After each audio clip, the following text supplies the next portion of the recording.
Now, today is Monday. Hmm? Today is Monday.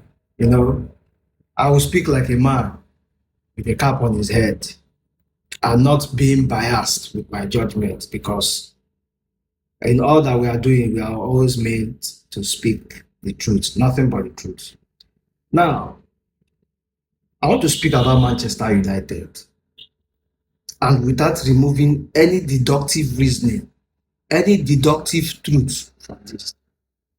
Manchester United as a team, as a club, and as a conglomerate, because when you run a big team like Manchester United, you see it beyond the shores of England, you see it beyond the shores of Europe. It is now something that is cosmic, something that is worldly known.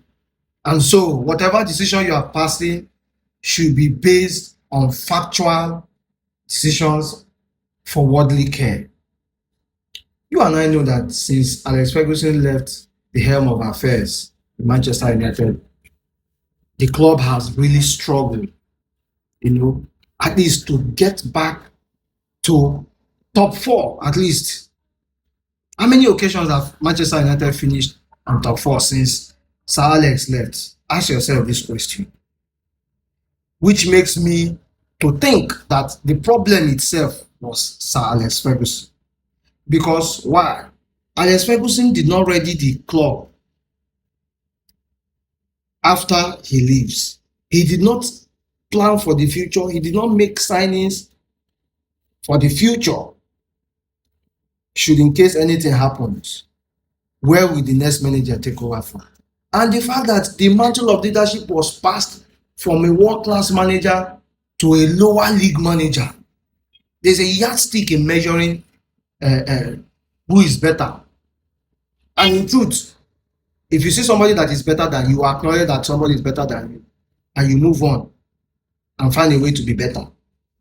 But if you see someone who is running a team perfectly, the person should always be able to narrow the vision of that team to a fellow world-class coach. When Alex Ferguson left Manchester United, Carlo Ancelotti was not managing any club. I don't think he was in the market. Jupp Heynckes was in the market. Pep Guardiola was in the market. Jurgen Klopp was in the market. And so many other world-class managers.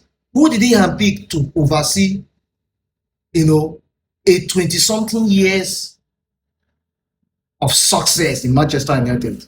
Who he picked up was David Moyes. David Moyes made his own signing according to how he knows. And since then, the team has been switching on and off. Switching on and off. Go and check the era where Ferguson took over. You will see that even Ferguson struggled. Yes, Alex Ferguson struggled when he took over as Manchester United. For more than 3 years, or 3 years, I think. He struggled. But with time, things peaked.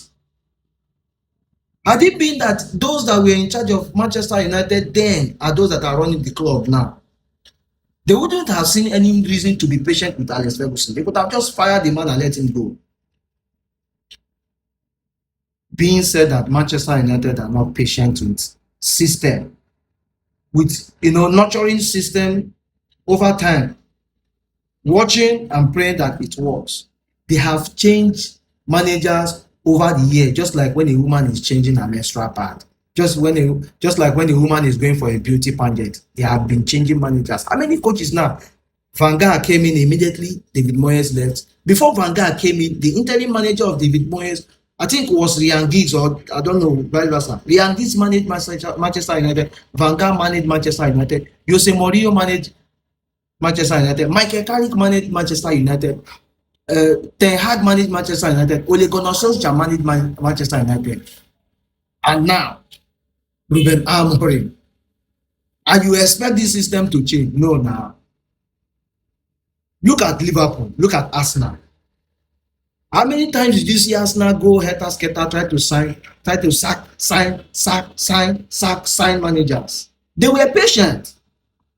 Even though Wenger was a success at Arsenal, Wenger won trophies and also moved the club from Highbury to the Emirates.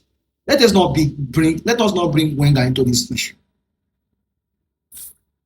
Look at Chelsea. Same thing happened to Chelsea, but the difference between Chelsea and Manchester United is the fact that they have an owner who is more of like, he pays more attention to details in the club than what, the former owners of Manchester United were doing.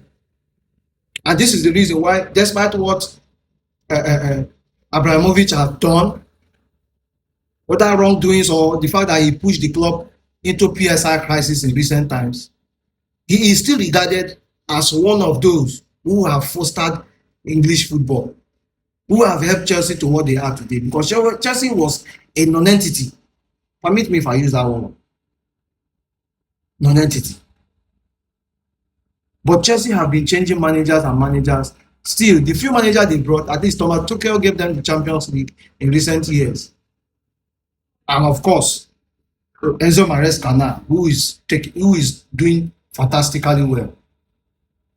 So Manchester United problem stemmed from Alex Ferguson.